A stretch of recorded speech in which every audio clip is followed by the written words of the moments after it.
प्रहार TV सत्यमेव व्रतम। नमस्कार, प्रहार टीव्हीमध्ये आपलं स्वागत आहे। सध्या सगळीकडे महाराष्ट्रात विधानसभेचं वारं वाहत आहेत। अनेक घडामोडी घडताना दिसत आहेत।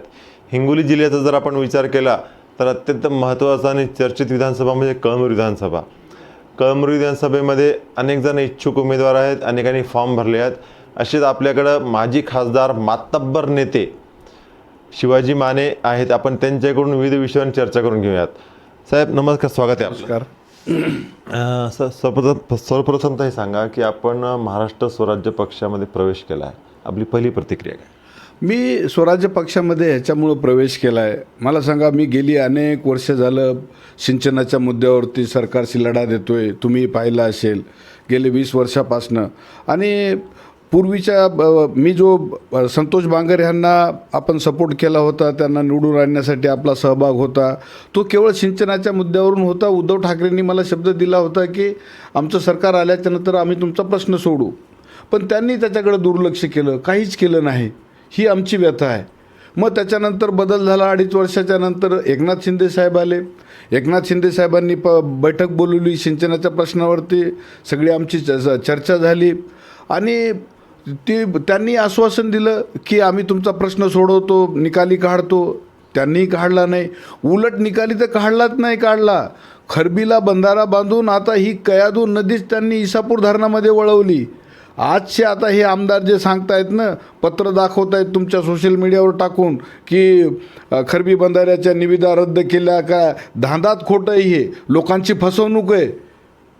त्यांनी याचं बंधाराच्या निविदा झाल्यात, टेंडर त्याचे ओपन झालेत, टेंडर त्याचे निकाली निघालेत। आता काहीच नाही, फक्त लोकांनी रस्त्यावर येऊनच, आता मला नाही वाटत जसं साफळीला आम्ही लढा दिला होता त्याच पद्धतीनं लढा द्यायचा आहे। आणि म्हणून हे प्लॅटफॉर्म वर कुठल्या तरी विधानसभेत गेल्याशिवाय आपले प्रश्न सुटणार नाहीत, ही धारणा झाली। त्यामुळं मी स्वराज्य पक्षामध्ये मी त्या ठिकाणी गेलो आहे। साहेब आपण कोणत्या विधानसभेतून निवडणूक लढवणार आहात? तसं तर मला संभाजीराजांनी सांगितले तुम्ही कुठं लढू शकता, हे मी 1-2 दिवसामध्ये तुम्हाला सांगतोय। हिंगोली किंवा कळमनुरी असे 2 ऑप्शन त्यांनी दिले होते। अद्याप त्यांनी मला तसा संदेश अजून आला नाही कुठून लढवायचं ते, परंतु माझी इच्छा राहील की मी कळमनुरीमधूनच लढवावी। कळमनुरीमध्ये आधी जर आपण विचार केला तर विद्यमान आमदार संतोष बांगर आहेत, उबाठाकडून संतोष टारफेंनी त्यांना तिकीट मिळालेलं आहे, वंचितचं आहे। मग यामध्ये आपण सुद्धा मैदानात उतरणार तर नेमकं समीकरण काय असणार, आपल्याला काय वाटते? नाही, समीकरण काय असणार आहे मला सांगा। लोक आता या निवडणुकीमध्ये तुम्हाला सांगतो, लोक कुठल्याही पक्षाला मतदान देणार नाहीत। लोक मत करतील तो चांगला उमेदवार पाहून करतील, ज्याच्याकडं काही क्वालिटी आहे, जो जनतेचे प्रश्न सोडू शकतो, जो जनतेचे प्रश्न सभागृहामध्ये मांडू शकतो। मी आरक्षणाच्याही आंदोलनामध्ये सुरुवातीला होतो। मी जारंगे पाटलांच्या आंदोलनामध्ये मी मागच्या आंदोलनामध्ये मी नव्हतो। काही माझे मुद्दे डिफरंट होते, डिफरन्सेस होते त्याच्यामध्ये, म्हणून मी त्या आंदोलनात नव्हतो। परंतु सुरुवातीचे जे मोर्चे निघाले होते त्याच्यामध्ये तर मीच पुढाकार घेतला होता जिल्ह्यामधनं, आणि ते आम्ही सक्सेसही केले होते। मी मुंबईच्याही मोर्चाचं आयोजन आम्ही त्या ठिकाणी होतो। आता आरक्षणाचा मुद्दा हा समाजासाठी आहेच आहे, परंतु आमच्या इथलं सिंचन जर वाढलं तरच ही उद्याची पिढी जगणार आहे। सिंचनच नाही, कयादूत जर कोरडी झाली तर मला सांगा, कळमनुरी मतदारसंघाची जिला आपण लाईफलाईन म्हणतो या कयादूला, तीच जर मृत झाली तर मला नाही वाटत की याचा वाळवंट झाल्याशिवाय राहणार नाही। आणि हा लढा द्यायचा आहे, म्हणून मी या रिंगणामध्ये उतरलो आहे। हा माझा प्रामुख्यानं मुद्दा आहे की सिंचन वाढलं पाहिजेत आणि आमची कयादू जिवंत राहिली पाहिजे। समोर आपण जर बघितलं तर मोठमोठे आपल्यासमोर उमेदवार आहेत, तर त्यांचा सामना पण कशा प्रकारे करणार आहात? अहो, समोर कोणते उभे आहेत जे सगळे पैशाचे धनदांडगे, अवैध मार्गाने सगळे पैसे कमवलेत आणि ते आता ते पैशाचं नाटक करून इथं ते जनतेसमोर जाणार आहेत का? लोक अशा लोकांना भीक घालणार नाही, हा माझा स्वतःचा विश्वास आहे। लोकांना सगळं कळाले। अहो तुम्ही मला सांगा, रस्त्यावरती बसून, ऑफिसमध्ये बसून पैसे वाटता, हे कल्चर तुम्हाला महाराष्ट्रात आणायचं आहे का? हे कल्चर त्या शिंदे साहेबाला आणायचं आहे का? मला सांगा, लोकशाहीमध्ये या पैसे वाटण्याला मान्यता द्यायची का? जागोजाग कंप्लेन केल्यात, SP कडे कंप्लेन केली, सगळीकडे कंप्लेन केली, त्याची साधी दखलही तुम्ही घेत नाहीत। आणि मला सांगा, आज काही गावामध्ये तुम्हाला सांगतो की घरामध्ये काही लोक आता जी नवीन पिढी आली ना, एवढी वाह्यात करून ठेवली या कालच्या राजकारणाने. अहो, घराघरामधनं दारू विकायलेत. या 5 वर्षात मला वाटतं हे आमदार जर रिपीट झाले तर तुम्हाला सांगतो रस्त्यावर येऊन दारू विकतील, रस्त्यावर येऊन बुक्क्या चालतील. अशा पद्धतीचं वातावरण आहे. हे कुठंतरी थांबलं पाहिजेत. याला लढा आपण सगळ्यांनी मिळून दिला पाहिजेत. बरं, आपलं व्यक्तिमत्व एक रोखठोक व्यक्तिमत्व म्हणून समजलं जाते. आपण सोशल मीडिया असो किंवा इतर माध्यमातून आपण आपलं स्पष्टपणे अगदी मत मांडता. म्हणजे आपण लोकभावने काय असेल तर तुम्हाला जर वाटते तरी तुम्ही त्याच्या अगेन्स्टमध्ये आपलं मत मांडता. तर याचा आपल्याला काही फायदा होतो की नुकसान होईल? नाही, नुकसान फायदा दोन्ही गोष्टी होत असतात याच्यामधनं. कधी कधी तुमच्या स्पष्ट वक्तेपणाचं नुकसानही होतं, स्पष्ट वक्तेपणाचा तुम्हाला कधी फायदाही होऊ शकता. परंतु माझी प्रामाणिक इच्छा आहे, जे माझ्या मनात असतं ते मी व्यक्त होत असतो. मी काही कोणाच्या दबावाला बळी पडत नाही किंवा काही नाही. अनेक समोरून जर म्हणले आंबा तर मी चिंच म्हणायचं, ही माझी प्रवृत्ती राहिलेली आहे. मी प्रवाहाच्या विरोधात वाहून आजपर्यंत इथं टिकून राहिलेलो आहे.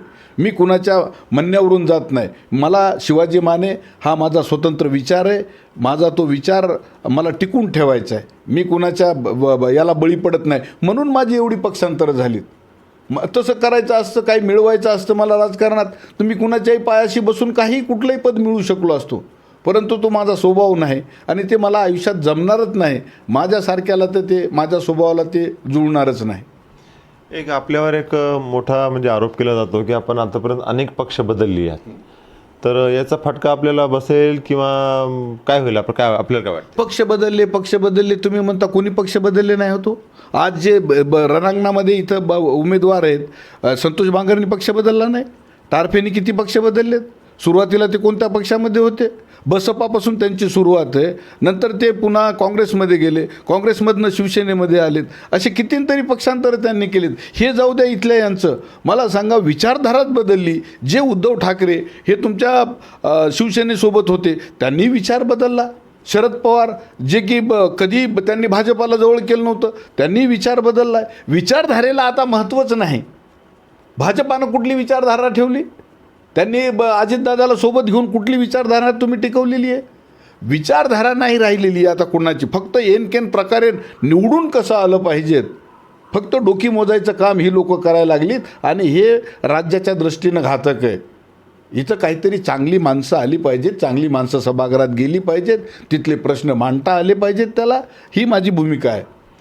या विधानसभा निवडणुकीत आपले प्रमुख मुद्दे कोणते असणार आहे? कोणते मुद्दे घेऊन आपण जनतेसमोर जाणार आहात? प्रमुख मुद्दा तर माझा हाच राहील की सिंचनाच्या मुद्द्यावरती आणि गावागावात नवीन पिढीच्या हाताला काम मिळालं पाहिजेत. त्यासाठी आपण सगळ्यांनी प्रयत्न केले पाहिजेत. अहो, मला सांगा, तुम्ही एवढ्या चांगल्या सडका बांधल्या म्हणतात भाजपवाले किंवा हे आमदार जे सांगते, मी एवढे पैसे कोटी आणले, इतके कोटी आणले. अहो, त्या रस्त्यावरून फिरायला तुमच्या गाडीत पेट्रोल तर टाकायला लागेल तुम्हाला, तर त्या रस्त्याचा उपयोग होईल. अन्यथा त्याचा काय उपयोग होईल? एखादी बिल्डिंग तुम्ही बांधसाल सुंदर, सरकारकडून पैसे आणसाल, त्याच्यात ती उभी कराल. अरे पण तिथं जायला तुमच्यापर्यंत ते शिक्षण घ्यायला हे तुमच्याकडं पैसा तर लागेल त्याला. तो पैसा तुम्ही कुठून निर्माण करणार आहेत?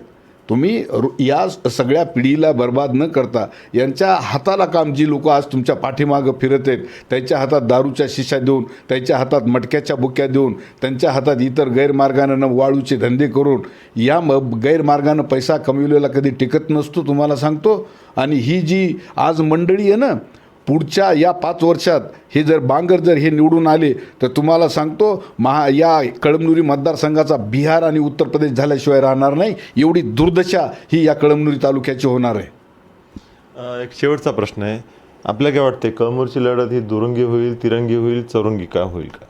ही लढत आता किती रंगी होऊ द्या, काही नाही. आता या निवडणुकीमध्ये मी पाहतो एकंदरीत संपूर्ण जातीयवाद एवढा कधीच मी पाहिला नाही तेवढा या निवडणुकीत पाहायला मिळायला. हे आपलं दुर्दैव आहे. हे व्हायला नको पाहिजे होतं. आता हे कोण करतंय, काय करतंय, ह्याची सुरुवात कुठून झाली हा विषय निराळा आहे. परंतु कळमनुरी मतदारसंघामध्ये तरी मला वाटतं की आपण जर पाहिलं तर या ठिकाणी बऱ्याच जातींचं प्राबल्य आहे. मग हा गेली म्हणून मी जाणार, तो गेला म्हणून तो जातीवर जाणार, अशा प्रकारचं मला चित्र, घाणेरडं चित्र हे दिसतंय आणि हे भविष्याच्या दृष्टीनं बरोबर नाही. तर हे होते माजी खासदार शिवाजीराव माने यांनी नेहमीप्रमाणे अत्यंत रोखटोकपणे त्यांची भूमिका मांडलेली आहे. कदाचित ते कळमनुरीच्या मैदानातून उतरणार आहेत.